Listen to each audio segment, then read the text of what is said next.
Welcome back everybody to this episode of JAG Woodworking. Today, not a whole lot of fluff. We're just gonna get right into it. I got a 1x6 pine board, I got a roll of toilet paper, and I got an idea. I'm gonna try improving my building skills today. Let's get into it.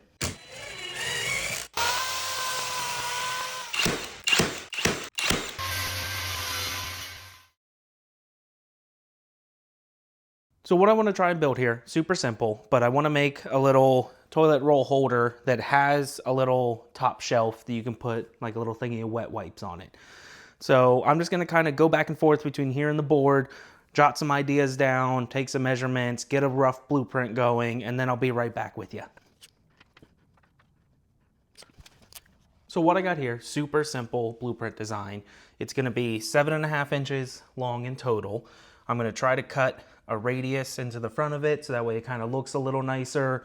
And then, like I said, we're going to have the little tray up top for a baggie of wet wipes. And I'm going to try and put some tiny little walls on there. That's going to be the most difficult part because making thin little rip cuts like that is typically more of what you would use like a bandsaw for, or cut your pieces down and then stick them through a planer or a wide belt sander a bunch of times, get them to the right thickness. I don't have any of those. So I'm going to try and do it all with my table saw, see how it goes. So I'm gonna get the rough pieces cut out and then we'll kind of get things lined up and go from there.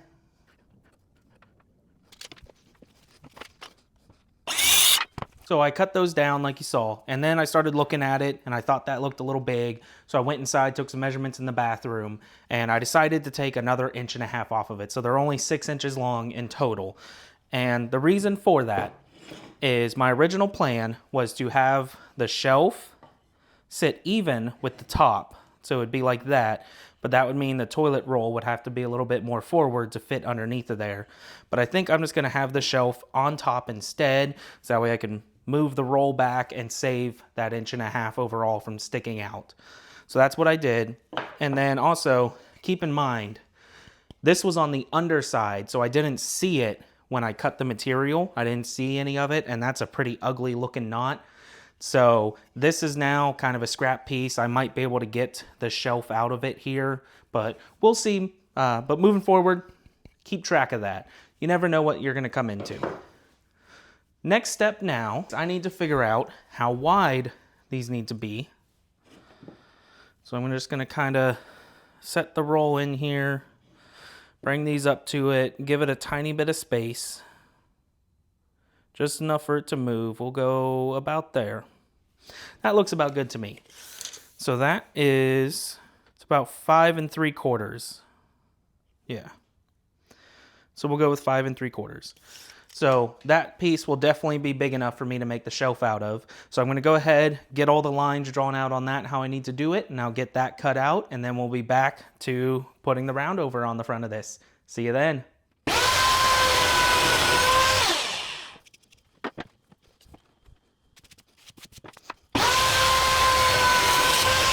Now we're on to the funnest, maybe most nerve-wracking part, and that's cutting this round into the front of it. So what I did is I measured out and marked of how far forward my little shelf's gonna go. And then I used my sandpaper, which is roughly the same size diameter as toilet paper roll. And I just kind of lined it up with those marks and then brought it forward. And then same thing on the other side, brought it forward. So it's not gonna be a perfect circle, but that little bit of character I think I'm gonna like. So now I'm gonna take the jigsaw and roughly cut around this line. Then I'm gonna take my sander, kind of smooth it over, get it pretty close to the line, and then I'll use that to trace onto the other one so I can get as close a copy as possible. So let's get into it.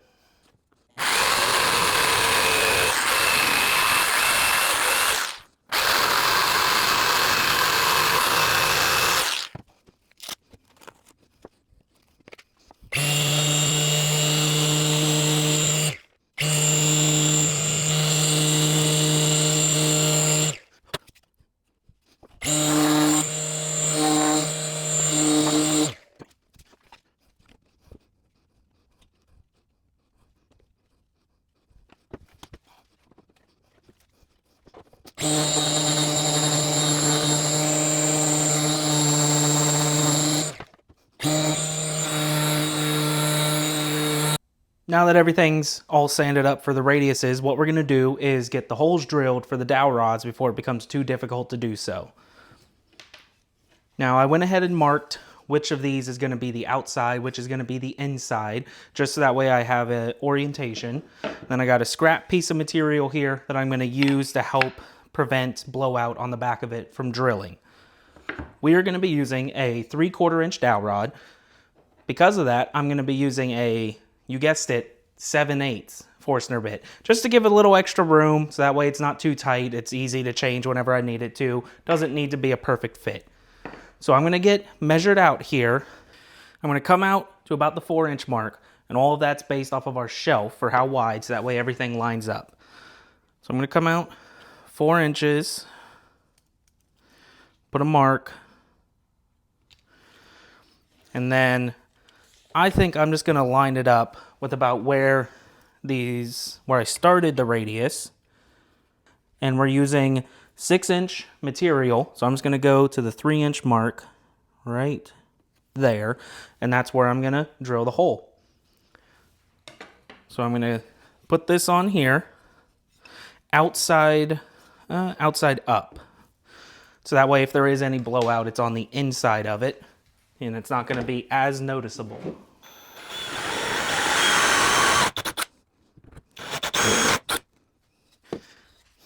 And that right there is what I was talking about when I said blowout. So I'll be able to sand that down, make it look a little better, but there's not much I can do other than that. So if that would have been on the outside, it would have been really noticeable. And I'm just going to push down to leave me a mark on that one, so that way I know the holes are lined up.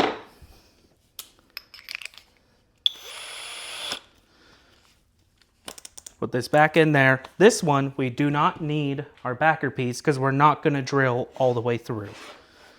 We're just going to go about halfway-ish.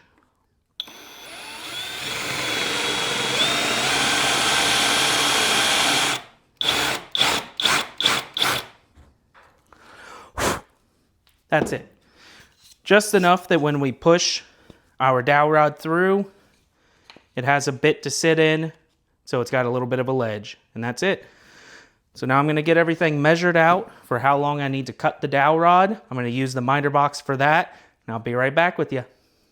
I've changed my mind. I kind of like how this looks, just like that. So we're just going to set the wipes right on top of it. No need for little walls. I think this looks pretty good. Everything looks pretty even. So the final piece we need to cut is just a little piece to go inside the back of it here, so that way it can hold it all, help hold it all together and give it something to mount to the wall with. And this little piece with the horrible knot, I think is going to be perfect, because all I need is a 4 1/4 inch piece. And if I come down 4 1/4 inch, that's right pretty much where this top part of the knot is. So I'll just be cutting off all of the ugliness and we're left with just that. And if I position that towards the wall, everything will be perfect. So again, I'm going to use the miter box for that. You can use whatever you want. I'm going to get it set up, get it cut.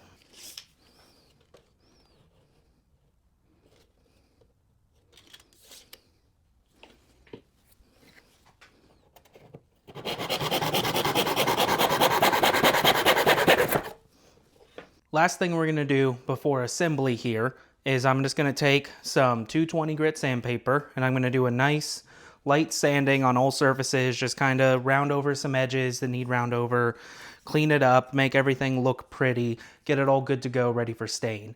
So I'm going to throw all this on, get to sanding.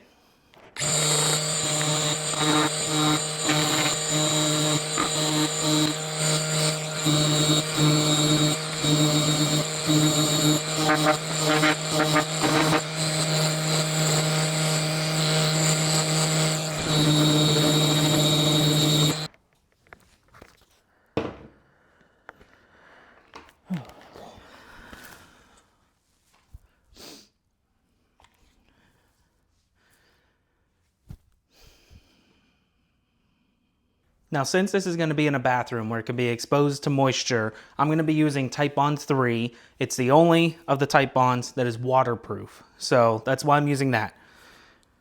And all I'm going to do is I'm going to start out with putting a little bit of glue on here. I'm going a little bit heavy on it because this is what's called an end grain glue up. So I'm just going to kind of get it spread around. Now I'm just going to let that sit for a few minutes.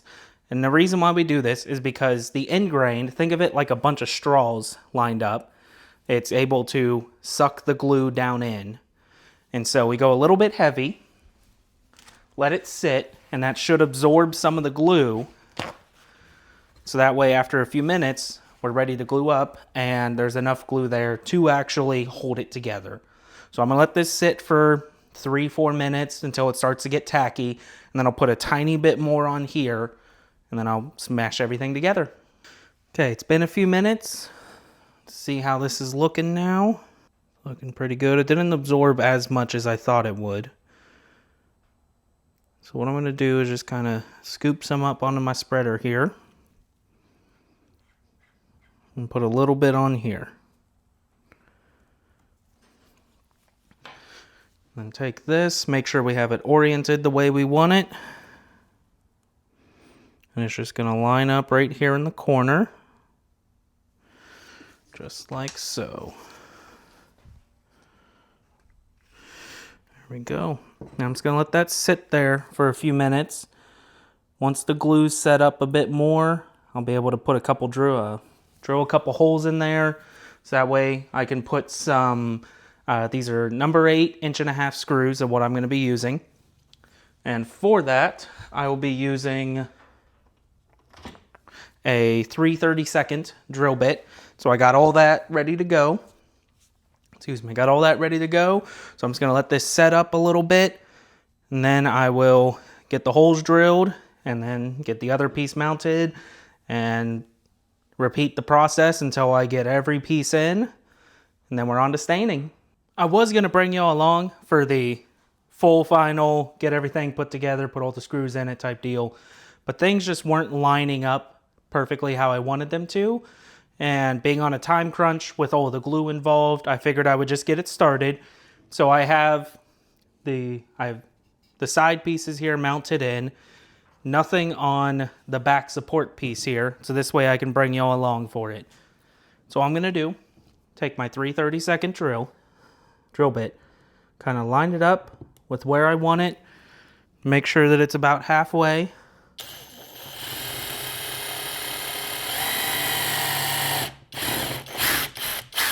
Clamp kind of got in the way of that. And then do the same thing on this side. Again, make sure it's about center. Then we're just going to take our screws.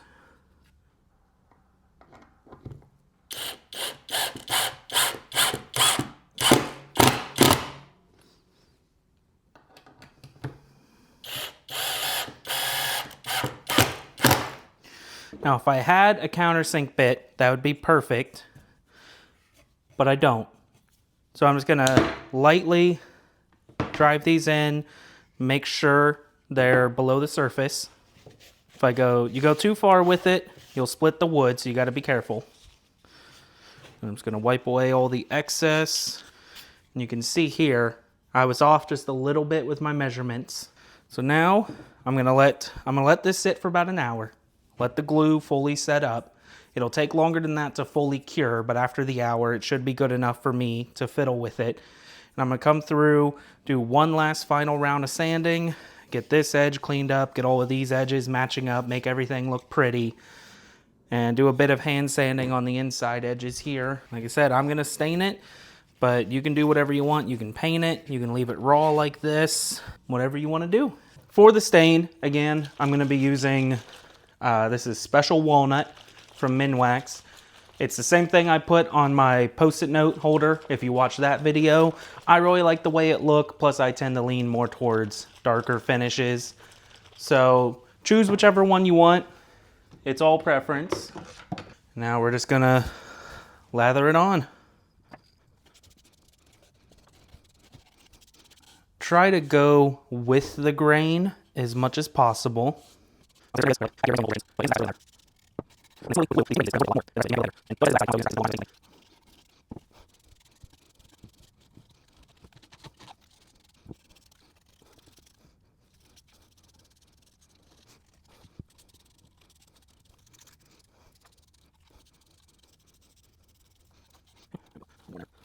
Okay, and that's it. I'm gonna let this sit for about 5 minutes and then wipe off the excess, and then it needs to sit for about another 4 hours. So the next time you'll see me, this will be completely done, and I'll show you exactly how it looks. Catch you later. Not even gonna lie, that last clip you saw, that was recorded about, I don't know, 2-3 weeks ago. Kind of just got wrapped up in the holidays, things got busy, kept getting this pushed back, but that just means that this is definitely 100% good to go. The stain is all good, no need to worry about it rubbing off on anything. So, little look behind the scenes here. I started editing this video at like 3 a.m. I'm in pajamas and a hoodie. I don't even got socks on right now. But I hope you enjoyed the video. I'm going to get this installed, and I'll see you here shortly for the next one. Catch you then.